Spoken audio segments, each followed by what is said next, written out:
आइए बात करेंगे यहाँ दिल से, जो पहुंचेगी सीधे आपके दिल तक। आइए मिलवाते हैं आपको ऐसी शख्सियतों से जिनसे बातें होंगी दिल से, जो पहुंचेगी सीधे आपके दिल तक।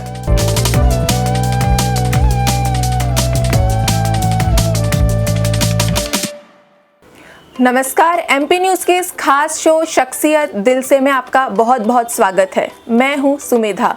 यहाँ बातें होंगी दिल से, जो पहुँचेंगी सीधे आपके दिल तक। बेशक बुलंदियों का जुनून हर किसी में होता है, बेशक बुलंदियों का जुनून हर किसी में होता है, लेकिन पैर ज़मीन के ऊपर बहुत कम लोगों के होते हैं। जी हाँ, इन्हीं पंक्तियों को चरितार्थ करते हुए आज हमारे बीच में एक ऐसी शख्सियत मौजूद है जिनका जुनून, जिनका जज्बा हमेशा बुलंदियों को छुआ है, लेकिन पैर कभी ज़मीन से नहीं हटे हैं। हमारे बीच में मौजूद हैं वरिष्ठ अधिवक्ता और सामाजिक कार्यकर्ता आनंद मोहन माथुर साहब। आनंद मोहन माथुर जी, आपका एमपी न्यूज़ के इस खास शो में बहुत बहुत स्वागत है। आपने अब तक आनंद मोहन माथुर जी को पैरवी करते हुए सुना होगा, किसी विषय पर, किसी मुद्दे पर बात करते हुए सुना होगा, लेकिन इनके निजी जीवन की बातों को आपने बहुत कम सुना होगा। आज हम इनके अनछुए पहलुओं को छूने की कोशिश करेंगे और कैसे इनमें इतना जज्बा, इतना जोश, इतना जुनून है, इन्हीं की जुबानी हम सुनने की कोशिश करेंगे। माथुर साहब, कैसे आप इतना इस उम्र में, मैं आपको पहले बता दूं कि माथुर साहब इस समय 94 वर्ष के हैं, और कैसे आप इस उम्र में भी इतने जोश से भरे हुए रहते हैं, इस उम्र में भी आप कैसे इतनी ऊर्जा से भरे हुए रहते हैं और अपना कार्य करते हैं? देखिए, ऐसा है कि जब किसी व्यक्ति के जीवन में कुछ लक्ष्य होते हैं, कुछ ध्येय होते हैं, और उन ध्येय को पूरा करने के लिए जब तक उसमें ऊर्जा रहती है, वो ऊर्जावान रहता है।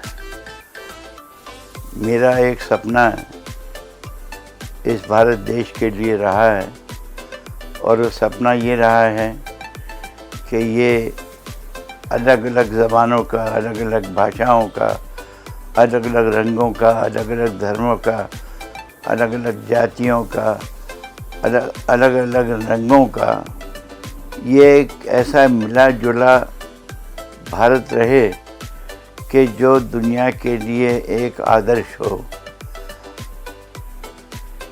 और इसके लिए ज़रूरी है कि इस देश में एकता हो, इस देश में सद्भाव हो, इस देश में प्रेम और मोहब्बत हो, इस देश में जाति विहीनता हो।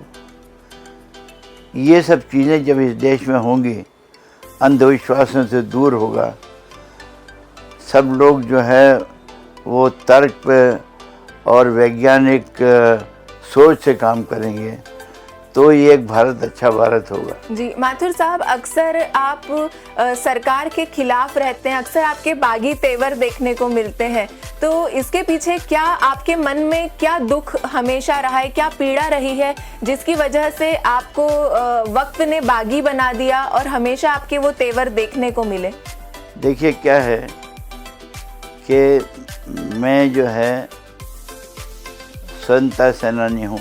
मैंने 1942 के आंदोलन में भाग लिया था। मेरे भाग लेने की वजह से मेरे पिताजी की नौकरी चली गई थी, महान कष्ट उठाए। पर मैं ये सोचता था कि एक ऐसा हिंदुस्तान हुआ है कि जिसमें एक दूसरे की मदद करेंगे, और वो भी बिना कुछ लिए दिए। मुझे कभी भी ये 1942 में सपना नहीं था कि इस देश में भ्रष्टाचार इस कदर बढ़ेगा। जी, सबसे बड़ा दुख माथुर साहब को यही है कि 1942 में जो इन्होंने गरीबी देखी थी, जो समाज में जो परिदृश्य था, आज भी वो परिदृश्य कहीं ना कहीं इनको देखने को मिलता है। आज भी बहुत ज़्यादा उसमें बदलाव नहीं आया है, और ये उसी को, अपनी गरीबों की सेवा करने को ही अपनी ऊर्जा का एक स्रोत भी मानते हैं। इस समय माथुर साहब 94 वर्ष के हैं, और इनकी जो दिनचर्या है उसमें सुबह से रात तक ये बहुत व्यस्त रहते हैं, और आज भी वकालत उतनी ही बखूबी तरीके से कर रहे हैं और बड़े बड़े केस हैंडल करते हैं। तो हम माथुर साहब से ही जानेंगे कि उनमें इतनी ऊर्जा कहाँ से आती है, और आज भी अगर वो कोर्ट में आज केस लड़ते हैं और इतना मानसिक रूप से भी इतने सशक्त रहते हैं, तो इसके पीछे क्या राज है? देखिए क्या है कि 1945 के आसपास की बात होगी या थोड़े उधर की बात होगी। मेरे पिताजी का एक सपना था कि मैं एक डॉक्टर बनूं, लेकिन उनको नौकरी से निकाल दिया गया। हमारे पास जो है खाने को भी नहीं था, हमारे पास रहने के लिए भी बड़ी दिक्कत थी, और इन सब दिक्कतों के रहते हुए मेरा मेडिकल में एडमिशन हो गया। लेकिन चूंकि 1000 रुपया कैपिटेशन फीस लगती थी, इस कारण मैं डॉक्टर नहीं बन सका। तो मेरे पिताजी को दुख हुआ, तो मैंने उनसे कहा आप दुख मत करिए, कोई भी हर एक आदमी कोई डॉक्टर बन के जीता नहीं है, मैं कुछ भी बनूंगा, लेकिन कम से कम जो है आपकी पोती ज़रूर डॉक्टर बनेगी। उनको ये कहा। मैं सोचता था कि आज़ादी आएगी, आज़ादी आने के बाद में कोई भी लड़का बिना फीस दिए डॉक्टर बनेगा, बिना फीस दिए इंजीनियर बनेगा, बिना फीस दिए आर्किटेक्ट बनेगा, बिजनेस एडमिनिस्ट्रेशन वो करेगा। तो मेरे ये सपने थे कि एजुकेशन जो है वो सरकार की जिम्मेदारी होगी, वो व्यक्तिगत किसी भी आदमी पर कोई बोझ नहीं आएगा।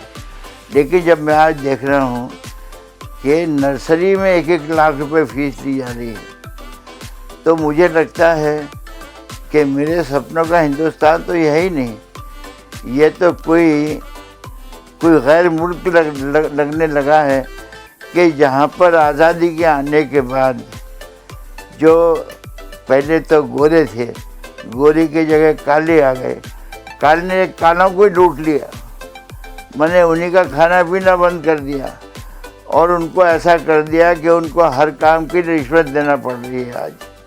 आज समाज का जो ढांचा मैंने उस वक्त देखा था, उसमें कोई फ़र्क नहीं आया है। आप देखें तो जो दलित समाज है उसकी हालत बहुत ख़राब है। मैं यहाँ पर काम करता हूँ, सामाजिक काम करता हूँ।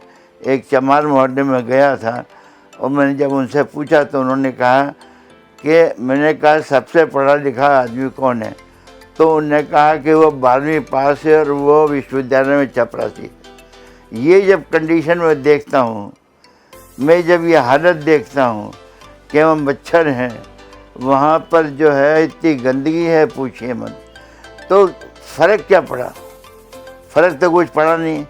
दलितों की वही हालत कि वो घोड़े पे बैठ नहीं सकते, वो जो है कुएं से पानी नहीं दे सकते, अब वो होली मना नहीं सकते, वो जो है आपके सामान्य आदमी के साथ में स्टेज पर 15 अगस्त को नहीं बैठ सकते। तो ये फ़र्क क्या पड़ा? मैं सोचा समाज बदलेगा। गांधी ने जो है जो किया, जो सोचा वो किया। उन्होंने हरिजन उद्धार के लिए किया, तो वो खुद भंगी कॉलोनी में वहाँ रहते दिल्ली में। तो मैं सोचता था कि ऐसा हिंदुस्तान होगा कि जैसे गांधी ने जिस तरह फॉलो किया है, जो सोच है वही करेंगे, लेकिन वो नहीं हुआ। आप ये देखिए आदिवासियों की हालत, आदिवासियों के जो अधिकार हैं वो आप पूरी आदिवासी बेल्ट में देख लीजिए, उनको शेड्यूल 5 के जो कहलाता है उसके अधिकार मिलना चाहिए। जी, माथुर साहब की यहाँ पर पीड़ा भी जाहिर हो रही है, और इसीलिए शायद इन्होंने इतने सारे गरीब लोगों के केसेस लड़े हैं। कई जनहित याचिकाएं इन्होंने लगाई, और जिसके ऊपर इन्होंने कोई भी उनसे फीस नहीं ली। खुद ही को कर बुलंद इतना कि खुदा खुद बंदे से पूछे कि बोल तेरी रजा क्या है। ये पंक्तियां माथुर साहब के चरित्र पर, इनके व्यक्तित्व पर बिल्कुल सटीक बैठती है। इन्होंने परिस्थितियों को देखते हुए इन्होंने अपने आप को इतना बुलंद कर दिया कि इनके कार्य आज हमारे सबके सामने हैं। अब हम बात करें इनके थोड़े से निजी जीवन की, तो मैं माथुर साहब से पूछना चाहूँगी कि आपने जैसे बताया कि आप 94 वर्ष की उम्र में भी ये सुबह, इनको इस समय भगवान की कृपा से कोई ऐसी बीमारी नहीं है और सुबह रोज प्रति घंटा ये वॉक करने के लिए जाते हैं। तो आपने अपना शेड्यूल ये किस तरह से बनाया हुआ है और कैसे आप खुद को इतना फिजिकली और मेंटली फिट रख पाते हैं? देखिए, मेरा ऐसा विश्वास है कि अगर मैं ज़्यादा एक्सरसाइज नहीं कर सकता तो कम से कम घूम के तो आ सकता हूँ। तो मैं 7 बजे घूमने निकलता हूँ और 8 बजे यहाँ पर वापस आ जाता हूँ।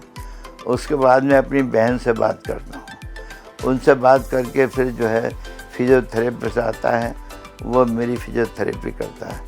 फिर जो है मैं खुद एक्सरसाइज करता हूँ। उसके बाद मैं नहाता धोता हूँ और फिर ब्रेकफास्ट करके नाश्ता करके और मैं हाई कोर्ट चला जाता हूँ। 1:30-2 बजे तक हाई कोर्ट में रहता हूँ और ये मैंने जजेस से रिक्वेस्ट कर ली है कि मैं इसके बाद नहीं रुक सकता। और चूँकि सभी मुझसे, मेरी लड़की से भी छोटे हैं, तो सब मेरा मान करते हैं, मुझे उतना सुविधा दे। माथुर साहब की एक बहुत बड़ी खासियत है कि अगर आप इनसे शायद 25 या 30 साल पुरानी भी कोई बात पूछेंगे तो बिल्कुल इनकी याददाश्त इतनी तेज़ है कि इनको सारी बातें याद रहती है। एक और बात, शायद आप में से कई लोग ये नहीं जानते होंगे कि माथुर साहब बहुत अच्छा हारमोनियम बजाते हैं, तबला बजाते हैं और कुछ गुनगुना भी लेते हैं। तो हम इन्हीं से जानेंगे कि ये शौक़ इनको कैसा लगा और इस उम्र में भी इनकी सीखने की इच्छा शक्ति कम नहीं हुई है। तो पहले हम इनके शौक़ के बारे में जानेंगे, फिर इनसे एक गीत ज़रूर सुनेंगे। देखिए, क्या है कि आर्थिक अभाव थे, तो जो आर्थिक अभाव में परिवार रहता है अपने शौक़ को पूरे कर नहीं सकता। कोई टेनिस खेल नहीं सकता, क्रिकेट खेल नहीं सकता, गाना बजाना कहाँ से जाएगा, सबके लिए फीस लगती है। तो ये सब जो बातें थी, और मुझे एक भाषा सीखने का बड़ा शौक़ था। मैं सोचता था कि महाराष्ट्र के बारे में जानना है तो मराठी साहित्य के बारे में जानना होगा, गुजरात के बारे में जानना है तो गुजराती साहित्य के बारे में जानना पड़ेगा। फिर अगर बंगाल के बारे में जानना है तो बंगला जाननी पड़ेगी आपको। और अगर आपको यूपी का कल्चर, मुगलों का कल्चर देखना है तो आपको उर्दू सीखना पड़ेगी। इसलिए क्या है कि मैंने शुरू में मराठी सीखी, मराठी के बाद बंगाली सीखी, फिर मराठी के बाद फिर बंगला सीखी, बंगला के बाद गुजराती सीखी, गुजराती के बाद फिर उर्दू सीखी। कुछ थोड़ी मैंने पंजाबी सीखी थी, लेकिन वो कुछ कंटिन्यू हो नहीं सकी। तो ये सब मैंने शौक़ पाल रखे हैं, इसलिए कि मैं समझता हूँ कि ये विभिन्न संस्कृति का देश है। ये इसलिए इसकी सभ्यता और संस्कृति में मुझे सब चीज़ सब देखना चाहिए। मैं तो यहाँ तक है कि केरल का भी अगर हो तो मैं केरल के बारे में भी, मलयालम भी जानना चाहूँगा, मेरी ऐसी इच्छा है। नहीं, कुछ पंक्तियाँ अगर आपको जो भी गीत पसंद हो, आप उसकी एक लाइन अगर गुनगुनाएंगे तो हमें बहुत अच्छा लगेगा। नीर भरन कैसे जाऊं सखी अब, नीर भरन कैसे जाऊं सखी अब।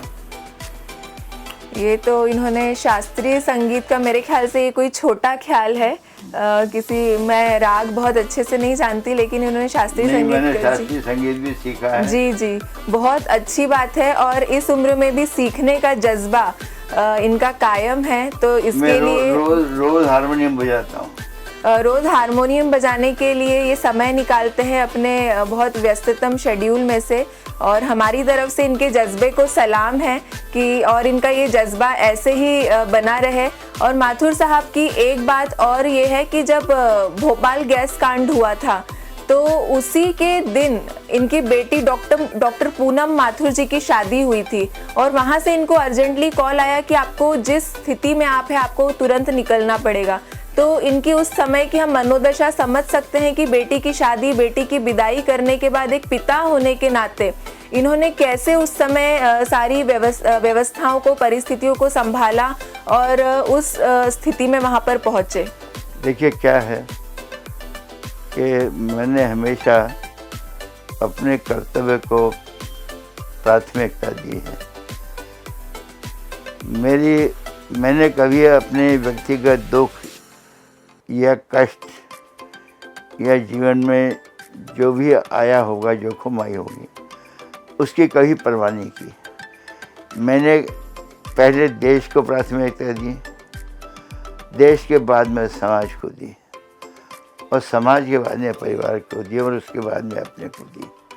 तो इस वजह से जो है, जब मैंने सोचा कि ये देश का मामला है, और मैं आपको एक बात और बताऊं कि जब सुप्रीम कोर्ट में मैं और अटॉर्नी जनरल पारासरन दोनों थे, और हमको ये लगा कि ये मामला जो है लंबा हो रहा है और शायद 20 साल भी लोगों को कुछ नहीं मिल पाएगा, तो हम लोगों ने प्रेशर लगा के और जो मतलब यूनियन कार्रवाई थी उसको मजबूर कर दिया कि वो कॉम्प्रोमाइज़ कर लें। और उस कॉम्प्रोमाइज़ में हम लोगों ने जाके चीफ जस्टिस ऑफ इंडिया, उस वक्त जस्टिस पाठक थे, उनसे कहा कि आप सामने वाला को प्रेशराइज कीजिए, हम लोग समझौता कर देंगे। और जो आप देख रहे हैं आज पैसा मिला है, वो वही पैसा है कि जो मैंने और पारासरन जी ने जाके पाठक साहब को कहा कि आप उनको कॉम्प्रोमाइज़ के लिए प्रेशराइज कीजिए। तो मेरे लिए देश पहले था। उस केस में एक बार क्या हुआ कि डिस्ट्रिक्ट जज का पैरवी में कर रहा था, और ये जो है कि यूनियन कार्रवाई समझ नहीं दे रही थी, तो मैंने वहाँ डिस्ट्रिक्ट जज से उनसे कहा कि देखो, आप हिंदुस्तानी हो, ये हिंदुस्तान की इज्जत का सवाल है, आप मेरी एप्लीकेशन अलाउ कर दो कि जिससे इनके सारे जितने शेयर्स वगैरह हैं सब अटैच हो जाएं। जी, तो कैसे आप अपनी बेटी की विदाई करने के बाद किन परिस्थितियों में घर से निकले थे? क्योंकि स्वाभाविक है कि उस समय आपके घर में बहुत सारे मेहमान होंगे, बहुत सारे लोग होंगे, तो कैसे ये सब कुछ हो सका? देखिए क्या था कि ये मेरा व्यक्तिगत मामला था, मेरी लड़की की शादी, मेरी लड़की की विदाई, लेकिन उससे बड़ा मेरे पास देश का काम था कि यूनियन कार्रवाई में इतने सारे लोग हम मर गए थे, जो मैंने बैठे के बैठे रह गए, कितने लोगों की पीड़ा होगी, उस पीड़ा को देख के मैंने कहा देश का काम है, ये मेरी व्यक्तिगत खुशी से ज़्यादा बढ़कर है, इसलिए मैंने जो है विदा की और उसके बाद सीधा मैं।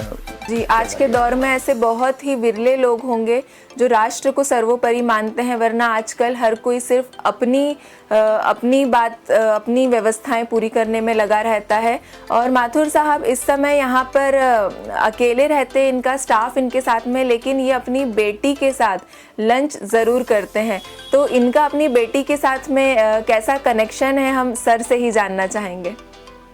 देखिए ऐसा है कि वो मेरी बेटी इसलिए नहीं करा, लेकिन उसमें ऐसा उसके प्रोफेसर डॉक्टर कुमुद भागवत हैं और डॉक्टर ठाकुर हैं, डॉक्टर सिंह हैं, वो कहते हैं कि इस लड़की में आपके सारे गुण आए हैं, बहुत स्मार्ट है, कोई आलस वालस कमी नहीं है, हमेशा जो है गरीबों के बारे में सोचती है। अब मैं कहूँ आपसे, मैंने कम से कम 400 बेल एप्लीकेशन जो हैं वो मंदसौर जो गोली कांड हुआ था उसमें लगाई थी, और 300 बेल एप्लीकेशन मैंने नर्मदा बचाओ आंदोलन लगाई थी। मेधा पाटकर के सारे केसेस मैंने लड़े थे, और एक भी पैसा मैंने किसी से नहीं दिया था उस वक्त, सब मैंने अपने आप किए थे। यहाँ पर जो है ये तोड़फोड़ हुई थी, उस तोड़फोड़ की जितनी भी पिटीशन लगी थी मैंने कभी किसी से पैसा नहीं लिया। जी, इसीलिए माथुर साहब को गरीबों का मसीहा माना जाता है। माथुर साहब, कोई ऐसी आपकी दिली तमन्ना है जो आप चाहते हैं कि वो जल्द से जल्द पूरी होना चाहिए? मैं ये चाहता हूँ कि इस देश में ये जो नफ़रत का वातावरण है ये दूर हो, और फिर से प्यार मोहब्बत आए, एक दूसरे में विश्वास बढ़े, एक दूसरे के प्रति भाईचारा हो, और सब एक दूसरे की मदद करें, ऐसा हिंदुस्तान हो। ये चाहता हम पूरी उम्मीद करते हैं कि माथुर साहब का ये सपना बहुत जल्द ही पूरा होगा। हम भी चाहते हैं कि ये देश फिर से उसी तरह से सोने की चिड़िया बन जाए। और इसी के साथ हमारा ये कार्यक्रम समाप्त होता है। आपको हमारा ये कार्यक्रम कैसा लगा जरूर बताइएगा और बने रहिए MP न्यूज़ के साथ। बहुत बहुत धन्यवाद।